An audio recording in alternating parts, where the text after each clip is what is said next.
Sorry for the delay, but I've had a few technical difficulties. But let me just quickly share with you what I'm looking at or what I'm talking about. I keep an eye on Gert and what he's saying, and his most recent presentation was on the 7th of July 2025. A pat on the back on the way to the gallows.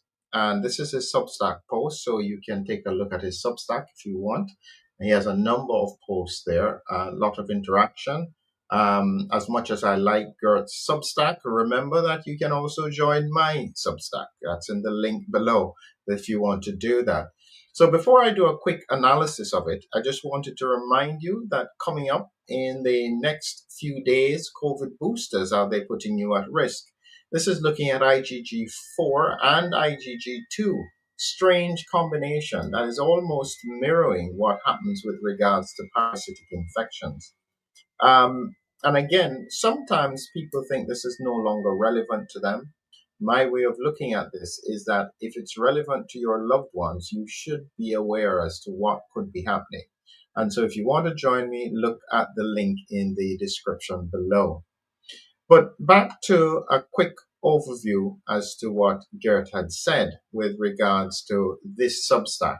A pat on the back on the way to the gallows. So, if you're not familiar with what Geert has been talking about since 2021, he's been focused on the dangers of mass vaccination. I was the first person to interview him, and it was a fascinating interview.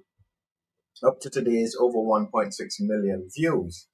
So his concern has always been that by vaccinating in a pandemic, you're going to drive viral variants. Now, there's still some in the scientific community who still don't agree with what he's saying, even though we're having variant after variant after variant after variant. They think that this is just normal, but this is not happening in places like Africa or Haiti or Papua New Guinea. So, based on just anecdotal real world evidence, I would say he was right. And so, within that context, Gert, who is a vaccinologist, so it's not that he is against vaccines, he's very much pro vaccine, but he believes that when he sees something that is wrong, he needs to stand up and make sure he protects the science. And so, for the past 4 years, he's been doing that with great criticism from many in the scientific community, notwithstanding the fact that what he's predicting seems to be occurring.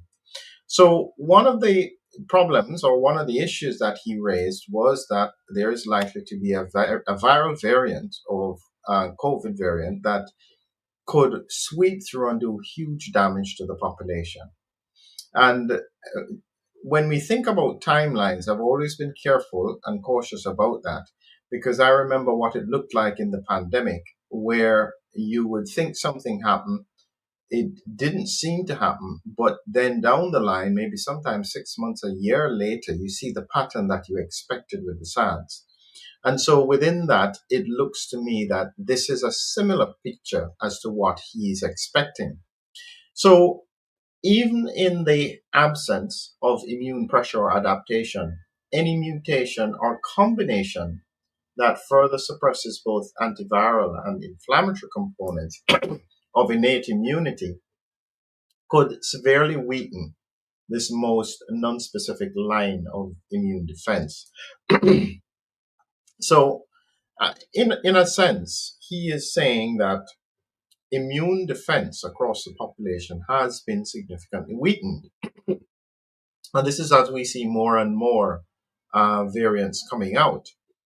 The latest one here is the XFG variant.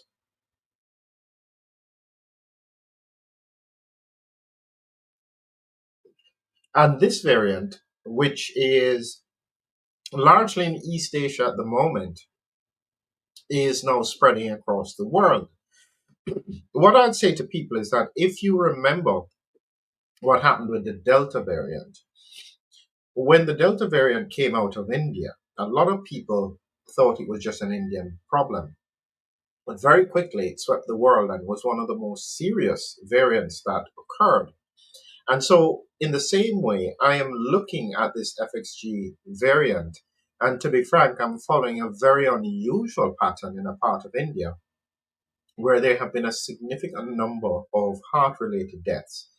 And I have a feeling that this is a predictor as to what is going to happen next. And so Gert is concerned about these variants because he believes that eventually one will come along and trigger unchecked viral replication. So when you combine the failing adaptive immunity, which would result in immune tolerance, and this is what I'm talking about in the next tomorrow, talking about IgG4 and IgG2, that's the immune tolerance, and consequently trigger unchecked viral replication and dissemination of the virus within the host. And this was always happening. It's just that nobody knows because they're not doing autopsies. But one of the very early autopsy series in 2022 demonstrated that we have dissemination of the virus within those who are vaccinated and infected. And it's this kind of pattern that keeps getting overlooked and not being answered in a serious way. So we have huge problems ahead of us. It's just that, in my view, it's not easy to predict how this is going to look.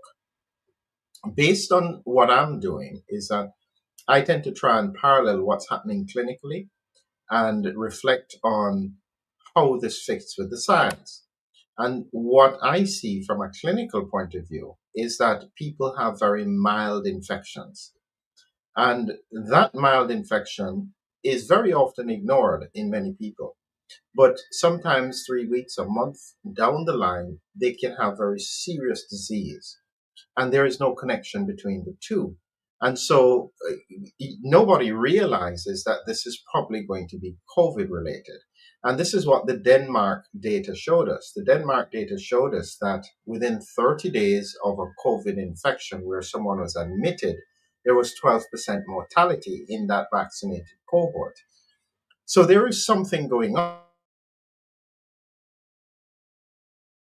Look at what else Garrett had been saying here.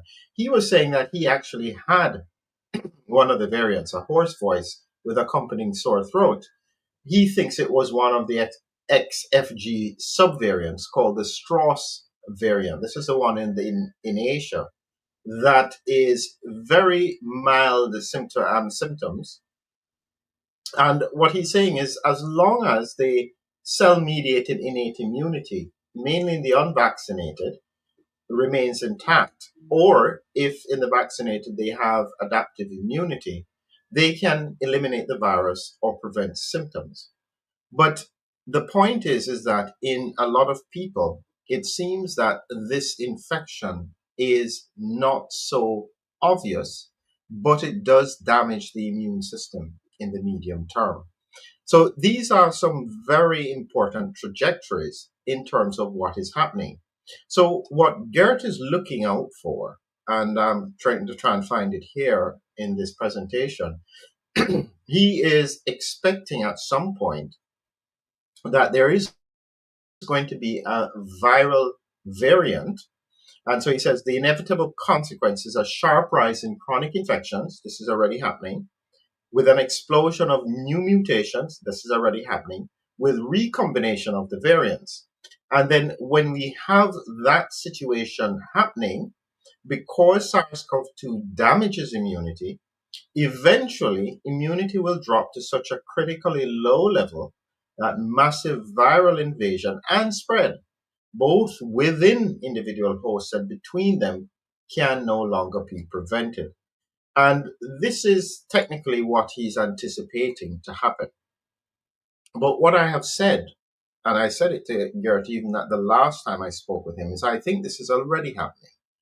But again, because there is no clear connection between the symptoms. So in the past, when you had severe COVID-19, what frightened people was that you had an infection and within a week you were in hospital with breathing problems. That's a very close correlation of symptoms and presentation. And when that happens, people get afraid. However, suppose you have a very mild infection, and yet in 3 to 4 weeks, you still end up in hospital with some other kind of serious health condition, not necessarily respiratory, could be cardiac, could be renal, could be brain. Because people don't see the connection, they are not worried. And it's a very strange thing that happens. It's what happens when you boil a frog. If you drop him in hot water, he jumps out, which is like what happened with severe COVID-19. Everybody panicked because they saw the clear correlation. However, if you put the frog in tap water and then put a fire under it, he will adapt until he's boiled to death. So at the moment, the population has become so used to the fact that they perceive that COVID is a nothing burger that even though hospitals are overloaded, if you look anywhere in the first world, I guarantee you will find that every hospital system is under pressure. Excess deaths are not coming down, even though so many people have died in the pandemic. And you will know a lot of people who are sick. And you keep on hearing about it. And this is the pattern that is occurring. I describe it not like a storm, but it's more like a tide coming in.